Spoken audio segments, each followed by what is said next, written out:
पश्चिम बंगाल में 15 बूथों पर रीपोलिंग जारी है। दोपहर 1 बजे तक मगराहाट विधानसभा में 11 बूथों पर 55.33%, जबकि डायमंड हार्बर सीट पर 4 बूथ पर 54.9% वोटिंग हुई है। दरअसल इन बूथों पर वोटिंग के दौरान गड़बड़ी की शिकायतें मिली थी, जिसके बाद से चुनाव आयोग ने यहां पर दोबारा मतदान कराने का फैसला लिया। ये सभी बूथ दक्षिण 24 परगना जिले में आते हैं और यहां पर पोलिंग चल रही है।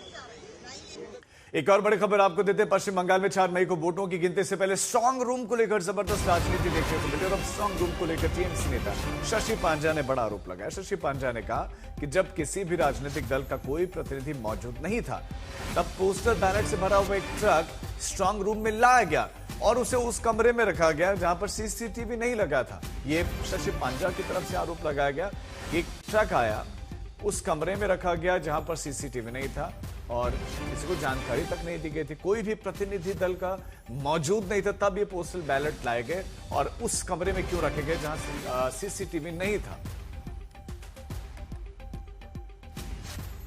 हम लोग सिर्फ बोल रहे हैं कि जैसे आज हम क्यों आए, क्योंकि सुबह 4 बजे फोन आया, हमारे कार्यकर्ता बैठे थे। सुबह 4 बजे 7 ट्रंक प्लस और एक ट्रंक, क्या है इसमें, पोस्टल बैलेट्स।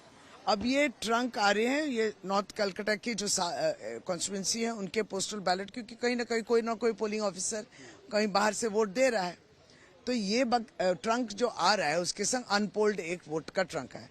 अब जिस समय आ रहा है वहां कोई राजनीतिक दल का व्यक्ति नहीं है, क्योंकि जब कहा गया कि शाम 9 बजे आएगा, कल रात शाम को 9 बजे आएगा, फिर 1 बजे 1:30 बजे 2 बजे तक खड़े रहे, नहीं आए तो ये लोग चले गए। फिर अचानक चले जाने के बाद जो एक्चुअली स्ट्रांग रूम में प्रवेश कर सकता है कैंडिडेट या इलेक्शन कमीशन, तो तब आई, और जब आई तो वो लोग कैमरा में दिख रहे हैं उनको, और हमारे कार्यकर्ता मना कर रहे हैं, जो एक्सेस नहीं ले सकते। लेकिन कैमरा सूचना नहीं दी गई थी आज आएगा, कल शाम को 9 बजे आने वाली थी, लेकिन आज आया है सुबह 4 बजे आ रहे हैं। वो सूचना आपको नहीं दी गई? सुबह 4 बजे का नहीं, वो तो हमारे कैमरा में ये लोग देखे, और वो कोलैप्सिबल गेट जो है जहां से वो मैटाडोर आती है, वो ट्रंक वो दिखे, पूरा वीडियो है मेरे पास, वो उतार रहे हैं, उधर ले जा रहे हैं, उस कमरे में आपत्ति का है। फिर वही कमरा जिसमें सीसीटीवी नहीं है, और फिर वही बात जहां राजनीतिक दल के प्रतिनिधि नहीं है, आपने फिर वो रूम को सील किया, और अब कहा जा रहा है कि खाली कमरे में सीसीटीवी हम लोग नहीं बैठाते। ठीक, मुझे साइंस नहीं मालूम कि किस वजह से आप खाली कमरा में सीसीटीवी नहीं बनाते, लेकिन वो कमरा निर्दिष्ट आपने चूज किया था कि बक्से वहां पे रखेंगे। बंगाल में वोटों की गिनती से पहले पश्चिम बंगाल में स्ट्रांग रूम को लेकर जबरदस्त सनातनी, और गुरुवार को ममता बनर्जी कोलकाता के सखावत मेमोरियल स्कूल में ईवीएम स्ट्रांग रूम में पहुंची। लगभग 4 घंटे वहां पर बैठी रहीं और कल शाम को बीजेपी नेता शुभेंदु अधिकारी भी उसी स्ट्रांग रूम में पहुंच गए। शुभेंदु अधिकारी इस स्ट्रांग रूम में लगभग 10 मिनट तक रुके और कहा कि मुझे यहां पर कोई गड़बड़ी नहीं लग रही है।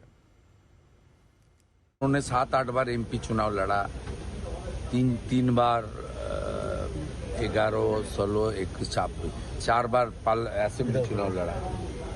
तो उनका जो स्वाभाविक आचरण है उसमें तो बहुत फर्क पड़ रहा है। जो ड्रामाबाजी काल रात 8 बजे से लेकर 1 बजे तक नेताजी इंडोर स्टेडियम में, सखावत में, बालीगंज में, ये ड्रामाबाजी किया किस लिए?